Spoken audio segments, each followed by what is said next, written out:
there's certainly no shortcuts. I mean, it's hard work. Don't get bothered or slowed down by setbacks. Always keep driving forward, putting your head down, moving your legs. Don't stop. Right? That's a major one. Don't take yourself too seriously. Like, try to enjoy it, have fun. You're building a team. It's never rarely about one person. It is about the team. It's really about the tech and how unique the tech is. It's about the team that's building the tech. Welcome to this episode of Founder Stories on Security Market Watch. I'm your host, Josh Bruning, and I'm here today with Dov Yoran, who is the co-founder and CEO at Command Zero. Dov, welcome to Security Market Watch. Thanks for taking your time to tell your story today. Hey, Josh. Thanks for having me. Looking forward to it. What category do you guys occupy? Richard Steenan is a good friend of mine. He runs IT Harvest. Check out IT Harvest. Big shout out to Richard Steenan. Good friend of the show, and he's the category guru. And in cybersecurity and in tech and in data, there's so many categories that, I'm just curious, what bucket do you fall into? That is a great question because I'm curious. We're so early in our journey that I'm not exactly sure where that goes. There's overlap in security with so many different segments. We're helping the investigation teams, give it a tier 3 incident responder, give it a tier 2 SOC analyst, or somewhere in between, helping them look at those last mile of investigations. How do they attack those problems in an effective way with more certain outcomes? And so I could see it in a lot of different ways, but I'll let Gartner pull together where we should fit exactly. That's we always depend on Gartner to tell us who we are, and they're pretty good at it. Yeah, I mean it was kind of a tricky question, and I know that usually unless you're like a CrowdStrike or you've been around for ages, getting that category is tricky, and they were categorized by Gartner as well, or a similar type of firm. So you guys are playing sort of in this threat response and visibility into the pre-threat and the post-threat cleanup. That's what it sounds like, and reducing risk by reducing uncertainty. Yeah, it's actually almost the similarly. The way I think about it is sort of like your pre-attack or your investigation, your detection elements. It's the investigation element, and then it's the remediation element and the correction element. Actually, I like where we spend a lot of our energy in that middle section, the investigation part of it. How do you ask questions, a series of questions? How do you interrogate and probe the environment to understand the full capacity of what that incident is? And so that's where we've spent a majority of our 2-3 years. We will provide additional corrective and remediation actions, and also, detection and pre-elements, which we started to evolve and expand upon. But from our standpoint, we want to sort of get that middle ground done in a very thorough way before we came out of stealth, past few weeks. Congratulations, by the way. If we did this podcast a few weeks ago, you'd be you're flying under the radar, so I couldn't congratulate you so publicly. But now that you're out of stealth mode, I can say congratulations. That's quite a milestone to achieve. Now that we've gotten the product out of the way, and I have a better understanding, and we all have a better understanding of the problem that you're looking to solve. And I mean, it really is a big problem. How bad is it? That's the question everybody's trying to ask. How bad is it when something happens? How bad is it, and how do we prevent this from happening again? And it sounds like you've got your finger on the pulse. But I want to dive in a little bit, and this is what the founder stories on Security Market Watch, this is what it's all about. It's all about how did you get from where you were, maybe, pre having this idea, this light bulb moment, to where you are today, where you're coming out of stealth mode, right? If we can understand a little bit about that, that would be time well spent, I would think. So how did it all start? How did you, what were the days before the light bulb went off and you went, you know what? I want to start a company, or was it sort of like years of looking at problems and trying to solve it, or was it something that just sort of hit you out of the blue? How did this all start? Uh, I would say the former. I've spent my entire career in cyber and a lot of it in and around the investigation space. So it's been an evolution and the same continuous classic problem of how do you look at the most important things? How do you maximize what people are doing with their daily activities and making sure that, they're spending their time most effective in the most critical events that are affecting the enterprise. And so it's been, an evolution and a cat and mouse game through, through the years, through the decades. And today is just the evolution of yesterday's problem, right? It's this investigation bottleneck. Although teams are working tremendously hard, they're thrown in an impossible task in an impossible situation where they have to do more with less, more complex environments, more things to cover, a wider attack surface that they must protect. Um, and it's just a really tough challenge for those teams to come out shining. We'd love to help bring them along with that journey, and then hopefully what we do can help impact their lives and help sort of up level the security and both risk, but the security of what these enterprise teams are facing. What was your first job out of college, or did you go to college? I know that there's so many I did. tech founders and CEOs that college. You're talking about college. As a matter of fact, they wear as a badge of honor that they didn't go to college. So I have to ask: did you go to college, and what did you do right after? I did go to college. I went to Tufts University as an undergrad. I was a chemistry major, pre-med, a minor in economics. Was it was a bachelor of science. I was, coming from a small New England school up in Boston. Oh, you're from Boston. So, Okay, fellow East Coaster. I'm in Brooklyn, New York. Never visited Boston, but okay. So, what what made you pivot from chemistry and economics, which is something, if you ever want to chat about economics, like we can go on forever. We won't do that here today, but all the people who are, economics nerds, let's talk. But um, what was your what took you from economics interest and chemistry? I mean, it's a big pivot into tech. How did that happen? yeah, I was always, growing up, a lot of sciences, and so chemistry and pre-med were natural, and I loved it. I loved, studying, experimenting, and the whole line. And uh, it's funny. After graduating college, I went to work at Accenture. That was my first job. It was Anderson Consulting at the time, and it was a big decision. I got in, we'll get into medical school a little bit later on, and making a decision of going down the science route or going down the technology route. And I really enjoyed, the work at Accenture and working in technology and working sort of on process and strategy types of engagements. And it was really fascinating. And in particular, cyber was really captivating. My two little brothers are also in the field. And, so just, it was always a really interesting topic around the household table Hmm. and just kind of evolved from there. Can I ask you a personal question? It's gonna Sure. get scary.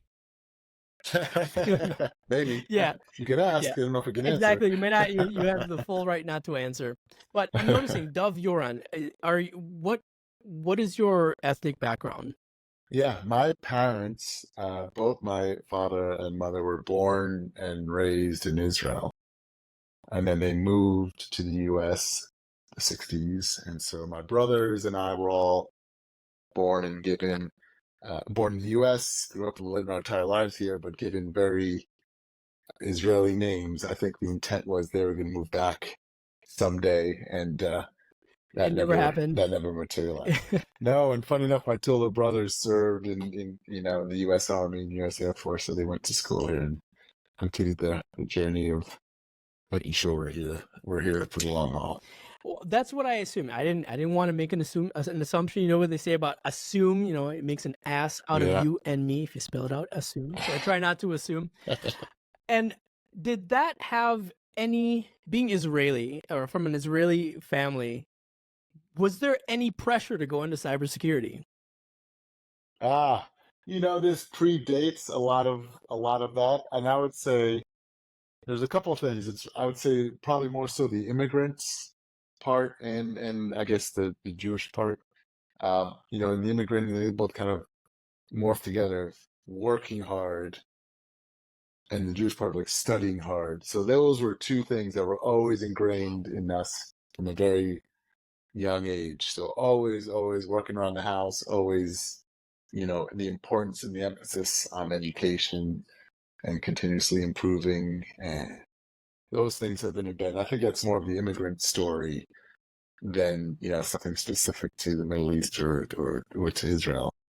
That is a theme that I see run through a lot of immigrant stories. I'm an immigrant myself. I'm from Guyana, and there is that drive just for people to pick up from their old lives and make that journey to a new country. I think that it says a lot about your work ethic and just the way that you look at the world. And you're not afraid to take up a challenge because your parents started out with a challenge. And my parents started out with a challenge. And when you're an immigrant, you just have that mentality of, you have that drive to do better and to make something and to make your parents proud because they made that jump. Yeah, I mean, yeah, absolutely. I mean, we are given so many more opportunities here in America and the United States than in many other places around the world, and to be able to, a platform to take advantage of these opportunities. And yeah, often hard work is a major factor. Yes. For overcoming it. And you're right, being proud and having your parents proud of your successes. You're gonna say I came all the way here for byproduct. you to, in my case, study English. So I had to go into tech because I couldn't just study English and become a non-published writer. Yeah, there you go. That's not gonna happen. There you go. All right, so let's pivot into Command Zero, or at least when did you figure out that you want to become a founder, that you wanted to start your own company, that you were the person, not anybody else, who could solve this specific problem that you're looking to solve with Command Zero? Why you? Well, Command Zero is not my first startup, but a lot of times, the Command Zero side, like seeing this problem exacerbating and spending time really understanding, not only the modern environment and how teams are structured and how they are trying to address this problem. We had, my co-founders and I had just sort of an unbound, unfettered ability to sort of be open and exploring and ask, the curious questions and the dumb questions upon practitioners. So we spent the better part of a year and a half asking from CISOs down to practitioners, investigators, folks in the trenches, what were their biggest problems? What were their biggest challenges? How are they addressing it now? What are some easier, what are some hard things we could do to help them overcome some of these challenges? And it was great. It was a really unique way for me, compared to the last startup, to do it this way around where we can actually take the time to ask and really have a much deeper understanding of what the psyche is of the person that we're trying to help.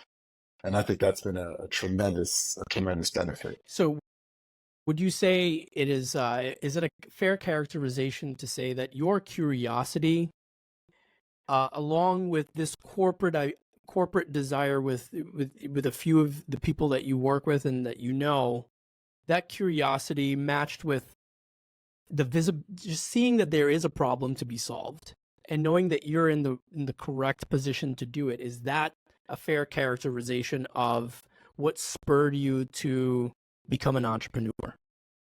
Oh yeah. Well, absolutely. I mean, so understanding the moving parts and the problem set intimately from, from most of my career. Um, to understanding sort of what goes into building a company or building a product, and sort of how, there's lots of roads to success. But so I've seen it a couple of times, and sort of I know what we need from me and the team and my colleagues.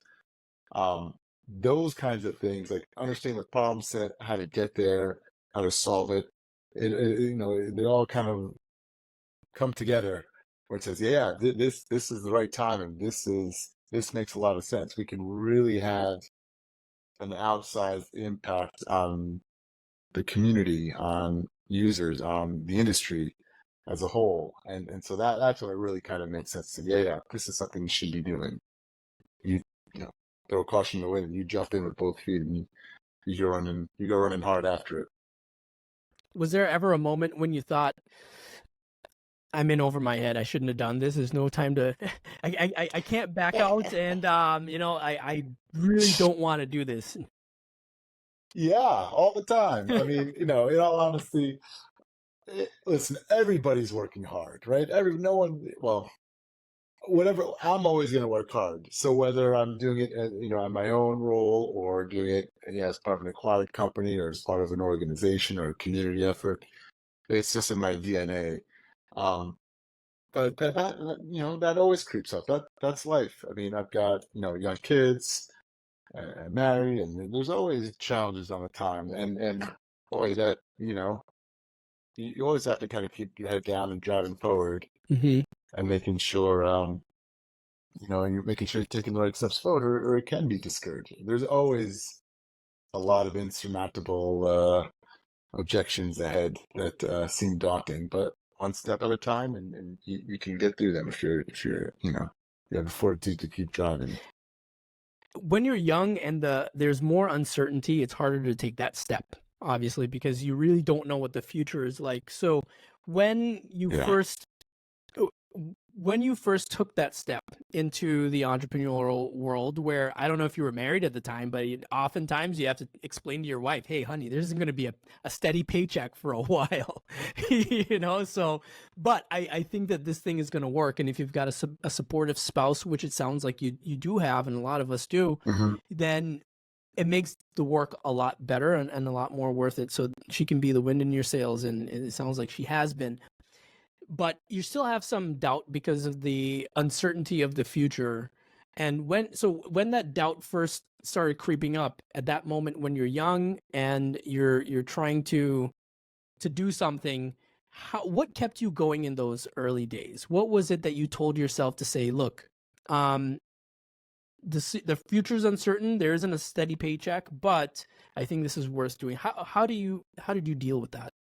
Well, I mean, even before that, I think I've always had really great role models. I mean, my mom has always been very entrepreneurial and had started many different kinds of businesses. She ran a shop for a decade. She ran an office. She had a fashion company. So she's always been doing really, and even, gosh, as kids, when you're younger, we did really aggressive projects around the house, building a retaining wall, and all sorts of other things. We grew up pretty far off in the woods.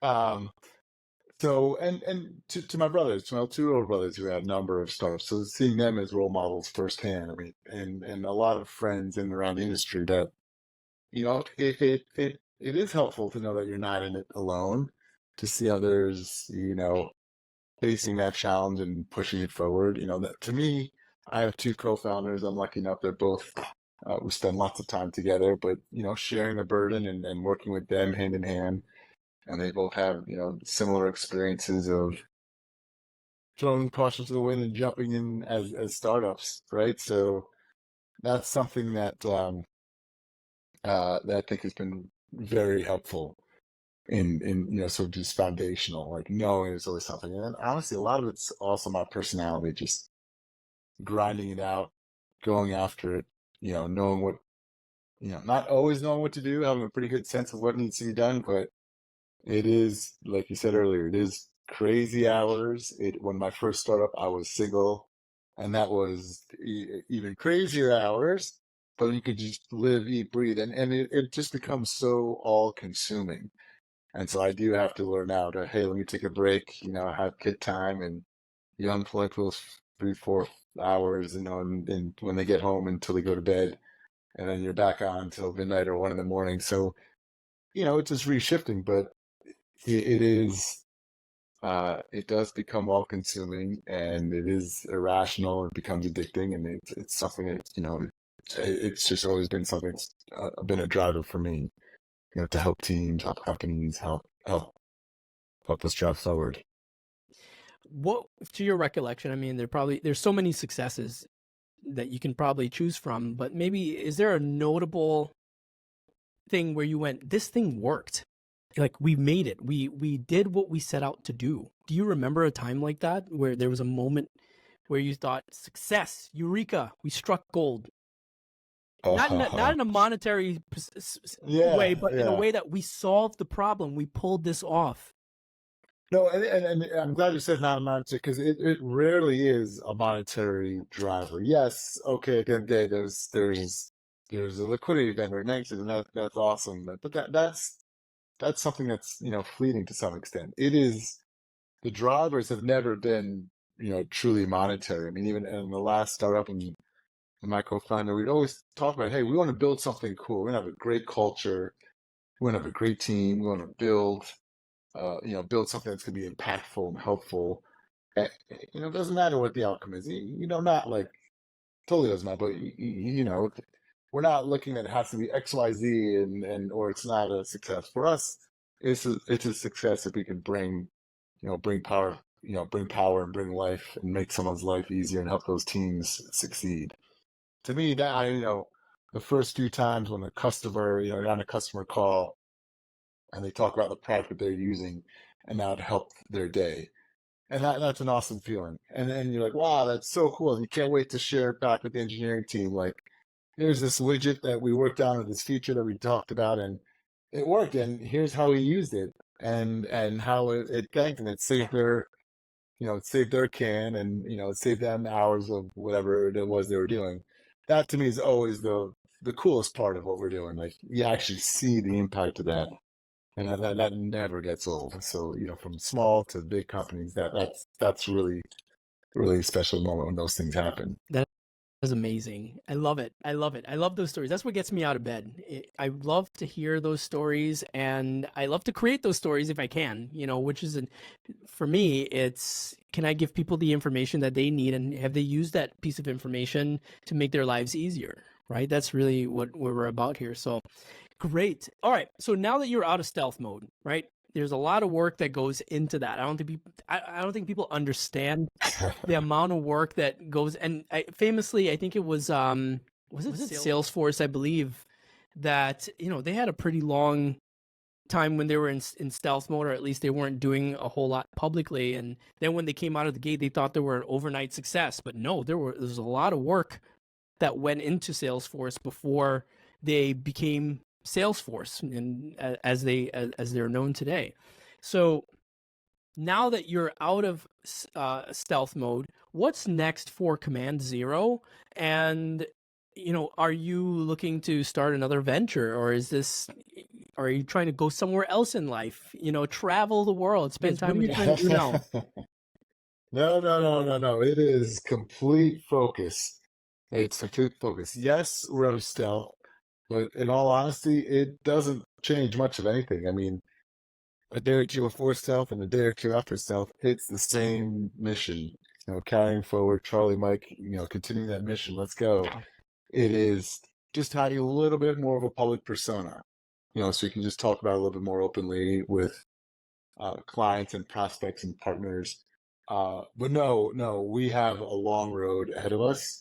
It is something that we dreamed about pulling together. We've been 2.5 years in stealth, so I don't know how so long Salesforce was, but that's quite a long time. And it's just getting the team together, understanding the problems, helping build, build a solution. It's 30 years in the making what we're trying to address. It's not going to happen overnight or in even a year or two.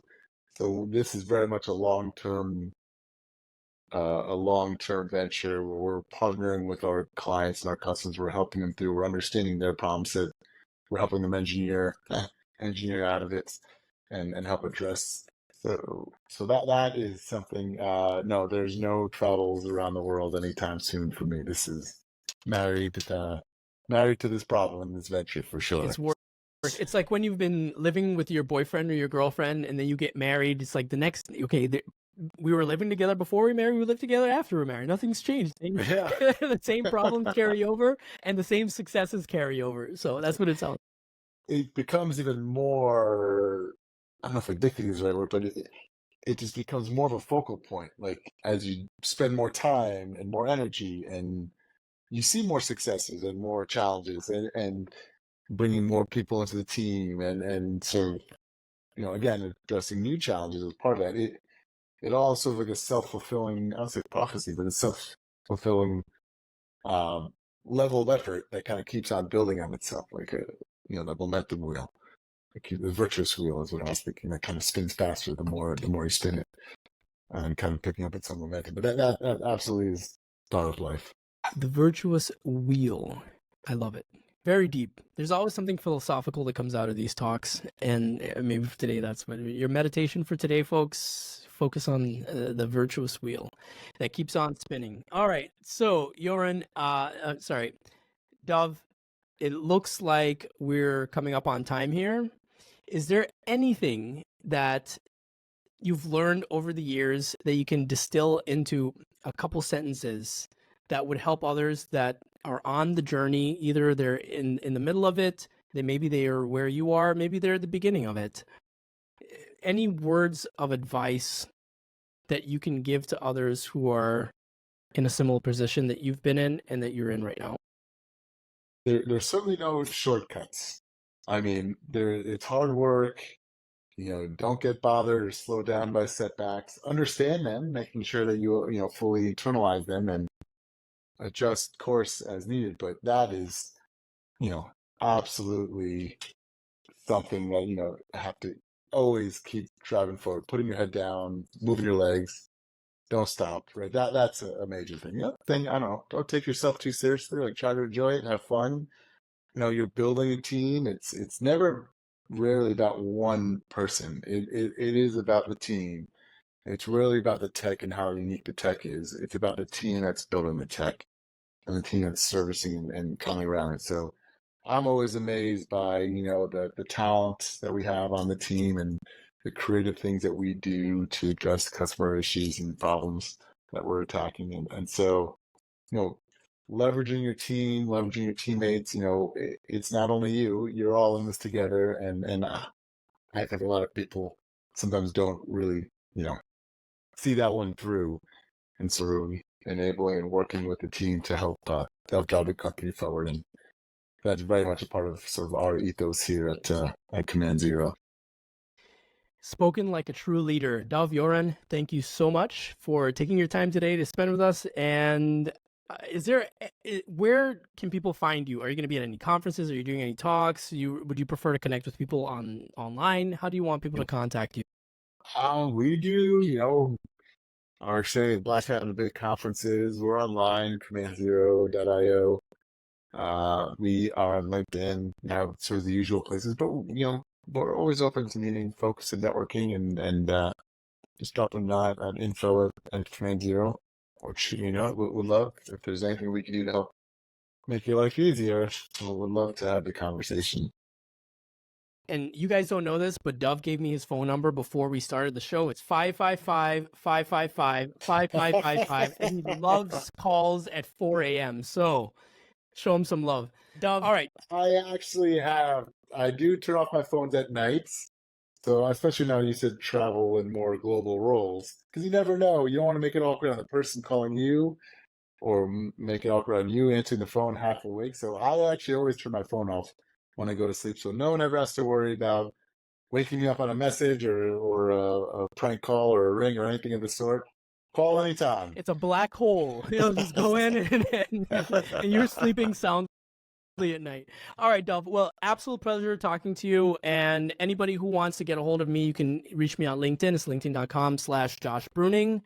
Drop me a note or shoot me an email, josh@bruning.com. And I'm very grateful for our listeners and our viewers. Thank you so much, and we'll see you in the next show. Thank you.